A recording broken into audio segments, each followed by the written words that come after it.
लगातार बढ़ रहा है।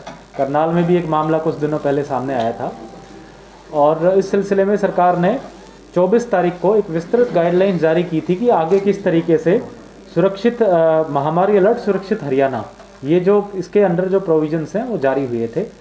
अभी हमने आपकी ब्रीफिंग से जस्ट पहले संबंधित जितने भी अधिकारी थे, जितनी भी एसोसिएशंस हैं, होटल रेस्टोरेंट, उन सबको हमने इन प्रोविजंस के बारे में बताया है और उनकी मीटिंग ली है। मुख्य जो बातें बताई गई हैं वो मीडिया के साथी आज आप सारे हैं, तो इनके थ्रू जितने भी करनाल वासी हैं सबको मैं बताना चाहूँगा। सबसे पहला तो ये कि नाइट मूवमेंट्स जो हैं वो 11 बजे के बाद रिस्ट्रिक्टेड रहेंगे। एज ऑफ नाउ जो ऑर्डर्स हैं वो हो सकता है आने वाले आजकल में सरकार ये समय में तब्दीली करके और पहले से ही नाइट कर्फ्यू लगाने पे विचार करे। तो 11 बजे से रिस्ट्रिक्टेड रहने का तात्पर्य ये है कि 11 बजे के बाद कोई भी नॉन इमरजेंसी चीज़ें नहीं होंगी। नॉन इमरजेंसी चीज़ों का मतलब होगी कि लोग पार्टी के लिए इकट्ठे होना, शादियों में जाना, न्यू ईयर सेलिब्रेशंस करना, तो 11 बजे के बाद कोई भी ऐसी गतिविधि अलाउड नहीं होगी। तो कई सारे क्वेरीज क्वेश्चंस आ रहे थे कि न्यू ईयर पे कितने बजे तक हम पार्टी कर सकते हैं, तो 11 बजे के बाद no one should be on the roads. तो जो भी आयोजक हैं, चाहे वो शादियों के हों, पार्टीज़ के हों, वो ये इंश्योर कर लें कि इस प्रकार से अपना फंक्शन ख़त्म करें ताकि 11 बजे लोग अपने घर वापस पहुँच जाएँ। नंबर 2, जो कैपेसिटीज़ हैं वो 50% या इंडोर में 200, आउटडोर में 300 मैक्सिमम, इनमें जो भी कम है। यानी अगर किसी हॉल की क्षमता 1000 है तो इंडोर हॉल है तो सिर्फ 200 लोग अलाउड हैं। अगर उसकी क्षमता ही 100 है तो फिर सिर्फ 50% अलाउड है। उससे ज़्यादा लोग जो है उस वहाँ इकट्ठे ना हो। आउटडोर में 300 की क्षमता है मैक्सिमम और 50% ऑफ द कैपेसिटी। तीसरा, जितने भी सरकारी दफ्तर हैं, फैसिलिटीज़ हैं, उनमें सिर्फ फुल्ली वैक्सीनेटेड लोग ही अलाउड होंगे। तो आज हमने सभी विभागों को कहा है, एक तो सेक्रेटरीट की बिल्डिंग हो गई, सरल केंद्र हो गए, तहसील हो गई, सब डिविजनल कॉम्प्लेक्सेस हो गए, SDM ऑफिसेस, बैंक्स हो गए, पब्लिक ट्रांसपोर्ट की बसें, प्राइवेट बसें, ये डिपो हो, राशन डिपो की दुकानें, जितने भी पब्लिक फैसिलिटीज़ हैं, आउटलेट्स हैं, इन सब के सब में फुल्ली वैक्सीनेटेड लोग ही अलाउड होंगे। फुल्ली वैक्सीनेटेड से मतलब है जिसकी 2 डोज लग चुकी हैं। कुछ लोग ऐसे भी होंगे, स्वाभाविक सी बात है, जिनकी एक ही डोज लगी है और दूसरी डोज अभी चूंकि 3 महीने 84 दिन पूरे नहीं हुए, तो दूसरी डोज की अभी उसकी शेड्यूलिंग नहीं हुई, तो वो अपना फर्स्ट डोज का सर्टिफिकेट दिखाएंगे तो उनको अलाउ किया जाएगा, ये मान के कि सेकेंड डोज का अभी समय इनका आया नहीं है। तो इसके लिए सेक्रेटरीट के बाहर भी जितनी भी एंट्रीज़ हैं वहाँ लोग खड़े किए जाएंगे। जितने भी बैंक्स हैं, बसें हैं हमारी, सब में बाहर बैनर लगाया जाएगा कि अगर आप वैक्सीनेटेड नहीं है तो no service without any vaccination, no service with no vaccination.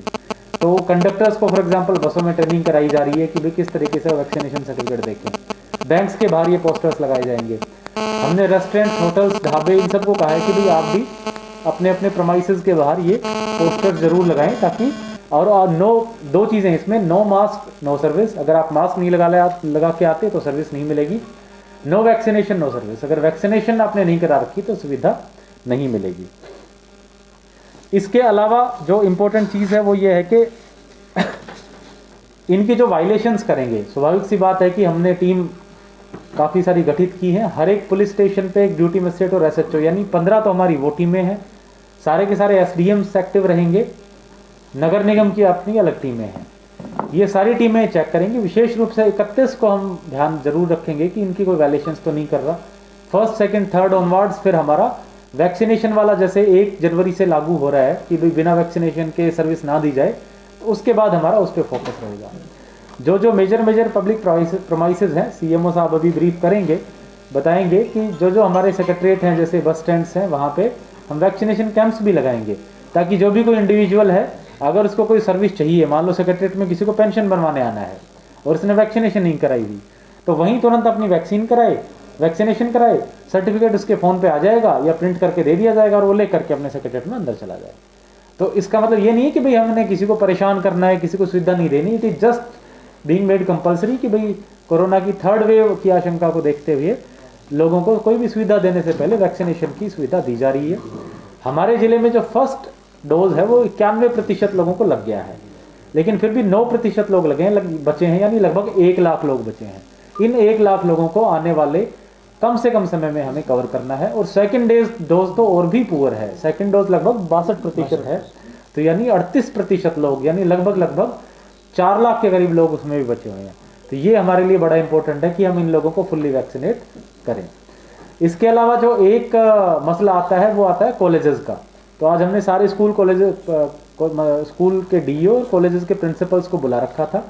हमने उनको बता दिया है कि कॉलेजेस में जितने भी फैकल्टी है वो तो वैक्सीनेट होनी ही होनी चाहिए।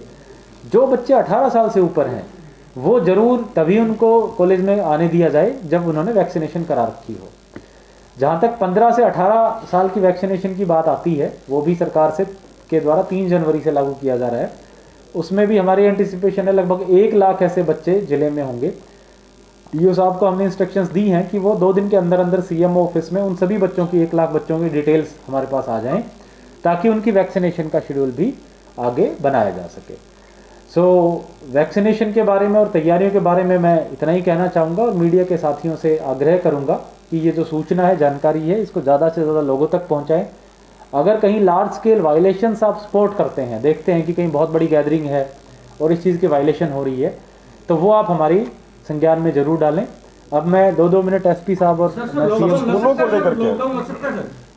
मैं आई थिंक ये उचित रहेगा कि एक बार एसपी साहब और सीएमओ साहब ब्रीफ कर दें, फिर आपके सारे क्वेश्चन हमें के करके लेंगे। सरकार की गाइडलाइन थी, उसके संबंध में डीसी साहब ने आपको विस्तृत तौर पे बताया है। हमारा इस समय पुलिस के मुख्य तौर पे यही कार्य है कि जो भी सार्वजनिक स्थलों पर लोग बगैर मास्क के घूम रहे हैं उनके खिलाफ सख्ती की जाए और चालान किए जाएँ। अभी हमारा लगभग हम 50-60 चालान प्रतिदिन कर रहे हैं, लेकिन कल से हम इस संबंध में और ज़्यादा सख्ती करेंगे। और कोई भी व्यक्ति यदि सार्वजनिक स्थलों पर बगैर मास्क के पाया जाता है तो जो भी चालान होना चाहिए उसका हम तुरंत करेंगे। साथ ही जो डीसी साहब ने अभी जो गाइडलाइंस का जिक्र किया, यदि कोई व्यक्ति इसकी अवहेलना करते हुए पाया जाता है तो उसके खिलाफ नेशनल डिजास्टर मैनेजमेंट एक्ट 2005 और धारा 188 आईपीसी के तहत एफआईआर दर्ज की जाएगी और कानून के मुताबिक जो भी कार्रवाई है वो की जाएगी। लेकिन मेरा सभी लोगों से अनुरोध है कि ऐसी ज़रूरत ही नहीं पड़नी चाहिए, खुद ही लोग अवेयर हो इस संबंध में, और जो भी प्रशासन की तरफ से, स्वास्थ्य विभाग की तरफ से जो भी अपनी तरफ से कार्रवाई की जा रही है उसमें भरपूर सहयोग करें। Thank you sir. मोस्टली हो गए हैं, लेकिन कुछ ऐसे हैं जो कुछ बीमार थे पहले या नहीं करवा पाए हैं, उनका भी हम कल और परसों कैंप करवा करके उनका भी कंप्लीट कर देंगे। बता दिया है, लेकिन मैं सिर्फ स्वास्थ्य विभाग की तरफ से ये कहना चाहूँगा कि हमारी स्वास्थ्य विभाग की किसी भी तरह की आपदा को, संभावित थर्ड वेव को निपटने के लिए हमारी पूरी तैयारी है। और अभी जो सबसे इम्पोर्टेंट है वो है हमारी सेकेंड डोज की वैक्सीनेशन की हमारी कवरेज, जो हमारे लिए एक चैलेंज बनी हुई है। करनाल में हम बार बार कहते हैं कि लगभग 1.5 से 2 लाख ऐसे लोग हैं जिनकी ऑलरेडी सेकेंड डोज ड्यू हो चुकी है, परंतु वो उसके लिए आगे नहीं आ रहे हैं। तो मैं आपके माध्यम से फिर एक बार पुनः अनुरोध करूंगा कि सेकेंड डोज जल्द से जल्द अपनी कंप्लीट करें। जब तक दोनों डोज नहीं लगेंगी हमारी इम्यूनिटी उसको कोविड को फाइट करने के लिए सफिशेंट नहीं होती है। और सबसे इम्पॉर्टेंट है कि आने वाले जो वीक है या कंटिन्यूस, उसमें बहुत सारे वैक्सीनेशन कैंप्स, हम लगभग 150 के लगभग हमारी टीम्स फील्ड में जाती हैं। अब उसको और भी ज़्यादा हम डोर स्टेप पे हमने जितने कमर्शियल इस्टेब्लिशमेंट्स हैं, इंडस्ट्रीज़ हैं, उनको भी बोला है कि वो कहीं से भी हमें कोई रिक्वेस्ट करेगा तो हमारे पास कोई भी रिक्वेस्ट 24/7 जब भी उनकी अवेलेबिलिटी होगी कि हमें शाम को लगवानी है, हमें सुबह लगवानी है, हमारी टीम वो उस सारी चीज़ों को कवर करेगी। मैं पुनः रिक्वेस्ट यही करूँगा कि जहाँ जहाँ मेजर इस्टेब्लिशमेंट्स हैं वहाँ हमारी टीम स्टेशनड होगी। मेन मकसद जैसे जिस साहब ने कहा है, कोई किसी को परेशानी नहीं है करनी है, लेकिन यही है कि सभी लोग वैक्सीनेट हो। अगर वहाँ पे उन्होंने नहीं करवा रखी, किसी कारण नहीं करवा पाए, हमारी टीम वहीं पे होगी, इमीडिएट वैक्सीनेट किया जाए। सर 15 से 18 साल के जो बच्चे हैं उनको कहा गया वैक्सीनेशन होगा 1 जनवरी से, उसकी क्या तैयारी है? कितनी डोज करनाल के पास अवेलेबल है? हमारे पास डोजेस की कोई कमी नहीं है। यही डोज लगनी है सर उनको? कोवैक्सीन जो है 15 से 18 साल के बच्चों के लिए कोवैक्सीन लगनी है। जो हमारी वैक्सीन है वो सफिशिएंट है। जो रजिस्ट्रेशन है वो 1 से शुरू हो जाएगी, 3 से वो ऑन साइट उसकी वैक्सीनेशन शुरू कर दी जाएगी। प्रोसेस ऑफ रजिस्ट्रेशन जो कोविन ऐप पे जाके उसकी रजिस्ट्रेशन है, पर उसकी भी कोई ज़्यादा इतनी ज़रूरत इसलिए नहीं है क्योंकि वो आज की डेट में वो वॉक इन कर सकते हैं, ऑन द स्पॉट रजिस्ट्रेशन हो जाएगी। ट्रैवल हिस्ट्री जिनकी है उनकी ट्रेसिंग के लिए क्या किया जा रहा है, जिनकी ट्रैवल हिस्ट्री रही है? क्योंकि अभी तक बड़ी संख्या है जिनको आप ट्रेस नहीं कर पाए।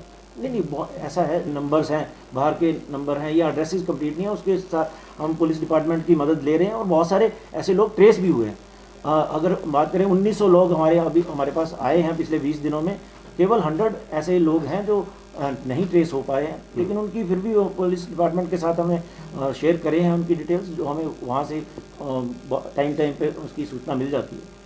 ठीक है सर, इंजेक्शन लगाने से मर जाते हैं, तो थोड़ा सा उस पर भी प्रकाश। देखिए, एक तो पहली चीज़ तो ये है कि करनाल में जैसे फॉर एग्जांपल जैसे मैंने बताया लगभग 9 लाख लोगों को पहली डोज लग चुकी है और 6 लाख लोगों को सेकंड डोज लग चुकी है। इतनी बड़ी संख्या में वैक्सीनेशन हुई है, तो मैं सिर्फ करनाल की बता रहा हूँ, देश में तो 100 करोड़ से ऊपर वैक्सीनेशन हो गई। तो ये बिल्कुल अफवाह है कि किसी को वैक्सीनेशन से कोई नुकसान पहुंचता है, इस तरीके की दिक्कत आती है। वैसे भी आधे घंटे उसको ऑब्जर्वेशन में उस इंडिविजुअल को रखा जाता है। जहां तक लॉकडाउन की बात आती है, अभी ये स्थिति नहीं है और ना ही सरकार ने ऐसा कोई फैसला लिया है। अभी सिर्फ जो नाइट कर्फ्यू का फैसला है 11 बजे से लेकर के 5 बजे तक, आने वाले 1-2 दिनों में हो सकता है ये समय और कम कर दिया जाए। आप में से कोई पूछ रहे थे कि कहीं 6 बजे से तो नाइट कर्फ्यू नहीं लग गया, अभी उसकी आधिकारिक घोषणा नहीं हुई है, लेकिन आजकल में आने वाले समय में उस समय को कम किया जाएगा। नाइट मार्केट के समय में कम किया जाएगा। नाइट मार्केट जो सेक्टर 12 में लगती है, देखिए जैसे ही अब फॉर एग्जांपल अभी 11 बजे तक का रूल है, तो 11 बजे बाद कुछ भी नॉन इसेंशियल एक्टिविटी नहीं अलाउड है, मार्केट्स, शॉप्स वगैरह, शादी मैरिजेस वगैरह। अगर इसका समय कम होता है तो इस हिसाब से कोरोना के बाद कुछ प्लेसमेंट एजेंसियां खुली हैं, अंबाला में भी छापा मारा गया प्रशासन की तरफ से, करनाल में भी ऐसे वाकया सामने आए हैं, आपकी तरफ से क्या कार्रवाई? इसकी जरूर कोई इस तरह की चीज संज्ञान में आएगी तो कार्रवाई करेंगे। कुछ शॉप रात खुलती है नहीं कोई देखिए पूरी रात नाइट कर्फ्यू के दौरान तो 11 बजे से 5 बजे तक तो इस तरह की एक्टिविटीज अलाउड ही नहीं है। तो अगर कोई चीज़ें आज हमने ऑफिसर्स और टीमों को सेंसिटाइज किया है, अगर 11 बजे बाद कोई चीजें खुलती हैं तो उसमें परमिशन जैसे पहले दी जा रही थी ऐसा अभी तक है सर? बिल्कुल नहीं, 11 बजे तक बिना परमिशन के बिल्कुल शादियां करें 200 और 300 की शर्तों के बाद। 11 बजे बाद कोई भी गैदरिंग अलाउड नहीं। अभी तक हमने उसको चालू रखा है। अगर कोविड प्रोटोकॉल्स पालन होते रहे, नगर निगम को हमने कहा है कि वो प्रोटोकॉल्स पालन करवाएं। अगर वहां में लगेगा कि प्रोटोकॉल ब्रीच हो रहे हैं तो उसको बंद। नेशनल हाईवे पे वर्ग है, उनसे क्या अपील करेंगे? क्योंकि सबसे ज्यादा जो पैनिक में आते हैं वो सिर्फ वही आते हैं, लेकिन समय रहते प्रशासन हो, सरकार हो, उनको संभाल नहीं पाता है। तो ये पक्का किया जाएगा कि कम से कम वो फैक्ट्री वाले उनको लेबर को ना जाने दें कि ऐसी कोई बात नहीं है। आज हमने इंडस्ट्रियल एसोसिएशन की भी मीटिंग बुलाई थी और जो हमारे डिपोज के बारे में DFSC की टीम भी आई हुई थी। तो जो लेबर वाले लोग हैं वो या तो इंडस्ट्रीज में काम करते हैं और फिर राशन के लिए डिपोज पे जाते हैं मोस्टली।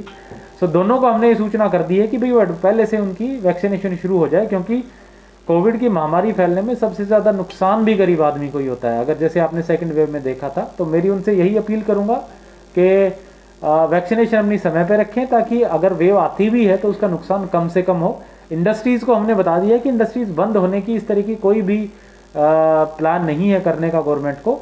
रोजगार सबको, किसी का भी रोजगार ना छीने। नेशनल हाईवे के ऊपर ढाबे और जो होटल्स हैं उसके बारे में 11 बजे वाली जो 11 बजे वाली डायरेक्शन है नाइट कर्फ्यू वाली, वो सब पे लागू। नगर निगम एसटी पर कोई अपडेट? तहसील में भीड़ को कंट्रोल करने के लिए क्या रहेगा? तहसीलों में हमने जो है उसके बाहर नो मास्क नो सर्विस और नो वैक्सीनेशन नो सर्विस, ये 2 नियम हम रेगुलेट करेंगे। तहसीलों में आजकल वैसे भी अपॉइंटमेंट्स के बेसिस पे रजिस्ट्रेशन होती है। सबसे ज़्यादा भीड़ सरल केंद्रों पे भी आती है, तो सरल केंद्रों पे भी हम वैक्सीनेशन की टीम भी रहेगी और चेक करने की भी टीम भी रहेगी। कोई अपडेट? इसमें नगर निगम का जो एक SC वाला मामला आया था कि उसमें कुछ लोगों ने कैश का जो पैसे का आदान प्रदान का वीडियो वायरल हुआ था, उसमें एक तो जो ब्लैकमेलिंग करने के लिए जिसने इस तरह की एक्टिविटीज़ की थी वो लोग अरेस्ट हो चुके हैं, उन पर पुलिस कार्रवाई कर रही है। जो SC के PA थे उनको टर्मिनेट बर्खास्त कर दिया गया, नगर निगम के द्वारा नौकरी से हटा दिया गया है। और हमने सरकार को कहा था तो जो SC हैं दीपक किंगर जी, क्योंकि प्राइमा फेसी ये भी लग रहा था कि वो भी कोई करप्ट प्रैक्टिसेस में इन्वॉल्व है, तो उनको भी सरकार के द्वारा सस्पेंड कर दिया गया है। उसमें उनसे उनको हमने आश्वासन भी दिया है कि आपके मामलों में जितनी भी कानून के मुताबिक जो कार्रवाई बनती है वो अच्छे ढंग से होगी और प्रभावी ढंग से होगी। तो अभी उन्होंने कहा है कि हम आपस में बैठ कर एक बार विचार विमर्श करेंगे और उसके बाद में आगामी कोई निर्णय लेंगे। सर, उनके पति को मार पिटाई के चलते आज उन्होंने एक नई शिकायत दी और कुछ पुलिस अधिकारियों के खिलाफ कार्रवाई करने की मांग की है। वो आज उन्होंने कोई एक शिकायत दी है, उसकी जांच मैंने ऑलरेडी DSP को दे दी है और DSP साहब उसकी जांच करेंगे और उसमें जो भी तथ्य सामने आएंगे उसके मुताबिक जिम्मेदारी है कि उन्होंने वैक्सीनेशन में भी हमारी मदद की है। तो मैं उनसे यही कहूँगा कि एक तो अपने यहाँ ज़्यादा से ज़्यादा लोगों को वैक्सीनेट करवाएं कैंप्स लगा के। रिलीजियस और जो धार्मिक और सामाजिक संस्थाएं वहाँ काफ़ी संख्या में लोग आते हैं, इसलिए एक तो वैक्सीनेशन के बिना एंट्री ना करें, वैक्सीनेशन में प्रशासन का सहयोग करें, और आने वाले समय में अगर इस तरह की बात आती है जिसमें हमें जो समाज का जो नीचे वाला तबका है उनको किसी तरह की मदद देनी हो तो वो उसके लिए बिल्कुल तैयार। सर, कर्फ्यू लगने के बाद भी काफी बजट संदेह हो रही है, काफी सत्संग हो रहे हैं और आगे भी प्लानिंग हुई है, उनकी बुकिंग हो चुकी है, तो उनके लिए क्या निर्देश है? उनको क्यों अभी तक मना नहीं किया गया? अभी भी चल रहे हैं इस तरह के कार्यक्रम और आगे भी हुए हैं, कल तरावड़ी में भी था, आगे भी होने हैं, तो उनके लिए क्या संदेश है? वहाँ 500 से 1000 लोग से ज्यादा इकट्ठे होते हैं। उनके लिए बिल्कुल स्पष्ट इसमें चेतावनी है कि अगर ये आज हमने इनके एसोसिएशंस को भी सर्वोकर्मी कर दिया है और हमारे अधिकारियों को भी बता दिया है, ये दिन रात निगरानी पे रहेंगे, अगर कोई करते हुए पाएगा तो सख्त से सख्त कार्रवाई। सर, डिंगर माजरा तस्वीरें हरियाणा के करनाल की देख रहे थे, जहां पे उपायुक्त निशांत कुमार यादव द्वारा एक अहम मीटिंग की जाती है टाइमिंग को लेकर। लॉकडाउन की स्थिति अभी नहीं बनने वाली, लेकिन जो टाइमिंग है वो 11 बजे तक रहेगी, चाहे इसमें रेस्टोरेंट हो, किसी की छोटी शॉप हो, चाहे बड़ी शॉप हो, चाहे शोरूम हो, किसी तरह की भी हिदायतें नहीं दी जाएगी। जो 11 बजे के बाद है उसके ऊपर बड़ी से बड़ी कार्रवाई की जाती है। अगर 11 बजे के बाद किसी का ऑफिस या बड़ा शोरूम या कोई फैक्ट्री खुली मिलती है, और बता दें कि कहीं पर आपको सामाजिक कार्य में जाना है, धार्मिक कार्य में जाना है, तो no vaccination, no entry, no mask, no entry का जो बोर्ड है, जो स्लोगन है, वो सभी जगह चिपकाया जाएगा। तो चाहे वो रेलवे स्टेशन हो, चाहे वो बस स्टैंड हो, अगर आपके पास वैक्सीनेशन आपने लगवाई है तो तभी आपको एंट्री मिलेगी। आप क्या कहना चाहते हैं कमेंट बॉक्स में लिखना ना भूलिएगा। मेरे साथ उसी में बने रहने के लिए धन्यवाद।